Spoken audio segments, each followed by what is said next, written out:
Hoi, ik ben Tom Lassing, beursbox.nl. Leuk dat je kijkt. Ik ga het hebben over Oekraïne, maar ook over de Verenigde Staten. Ik denk namelijk dat de regering Biden veel te slap is richting Rusland. En dat dat maar eens afgelopen moet zijn. Het probleem is echter dat Biden nogal bang is dat hij, als hij nu echt een besluit neemt richting Rusland, dat hij die verkiezingen mogelijk negatief voor de Democraten gaat beïnvloeden. Want er is een sentiment in Amerika dat positief is voor Rusland. Met name rechts is positief richting Rusland. En dat komt door Trump. En hij is nu bang dat hij mensen van zich vervreemdt als hij keihard tegen Rusland gaat optreden. En ja, ik denk dat dat moet gebeuren. We gaan namelijk eventjes naar de Deep State Map. Hier ligt, en dat zal ik even aanruimen, hier ligt Kiev. En we zien hier in het blauw een enorm reservoir. En daar ligt een dam, die ligt hier. En die Russen hebben afgelopen dagen raketten op die dam afgeschoten.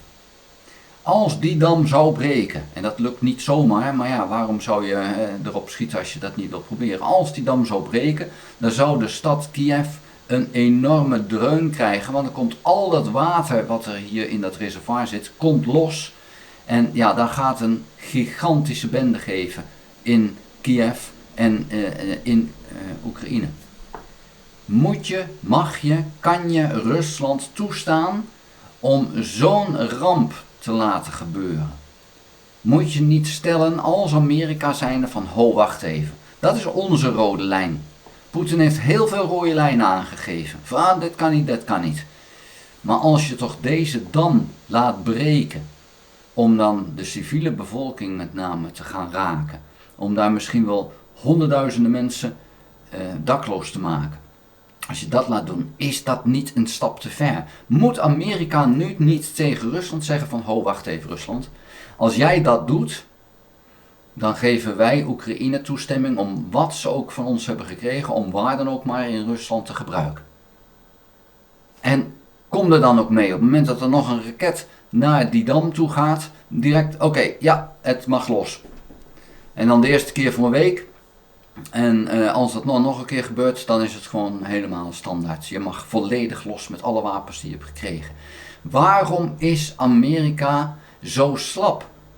Waarom stellen ze niet veel meer eisen richting Rusland? Want Rusland doet het wel, hè? Die geeft constant aan van, als je dit doet, dan gaan wij dit doen. En dat is iedere keer weer bluff. Maar waarom is Amerika niet veel harder richting Rusland? Wat durven ze niet? Waarom durven ze dat niet? En dat vraag ik me af, maar het lijkt mij nogal duidelijk dat dit zo'n dam laten breken, dat dat gewoon niet mag gebeuren. Dat kan je toch gewoon niet maken, dat je dat doet. Dat is toch een oorlogsmisdaad die gigantisch is. Waarom stel je daar niet paal en perk aan als Amerika zijnde of als Europa zijnde? En waarom stel je die grens niet?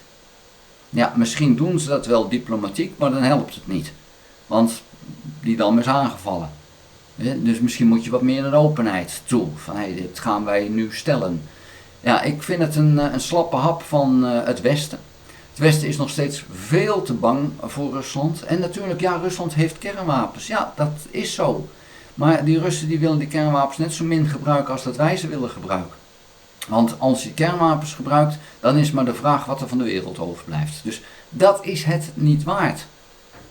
Nou, wat dan wel? Ja, goed. Je moet er gewoon zeggen van, dit kan niet. Naar mijn idee. Maar, ja, ik ben benieuwd hoe dat gaat gebeuren. Ik hoop van harte dat de Russen zo slim zijn om dat niet te doen. Om die dan toch heel te laten. Want, ja, wat mij betreft, op het moment dat ze die dan breken, ja, dan is alles los. Hetzelfde trouwens met de kerncentrale in Zaporizhzhia.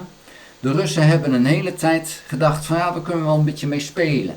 En dat een bijna ramp. En ja, het is nu zo dat als ze dat zouden doen, dat Oekraïne in staat is om hetzelfde te doen bij Kharkiv. En dat maakt hopelijk dat de Russen zich wel even bedenken om dat te doen. Die afschrikking, ja, misschien dat gaat helpen. om te voorkomen dat dus een kernramp gaat ontstaan.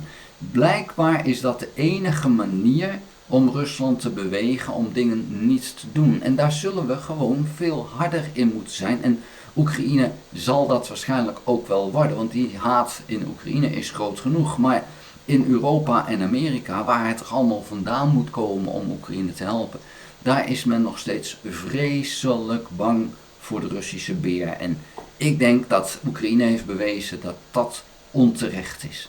Daar wil ik het bij laten. Vond je de video interessant? Geef een duim. Heb je nog geen abonnement op dit kanaal? Abonneer je dan.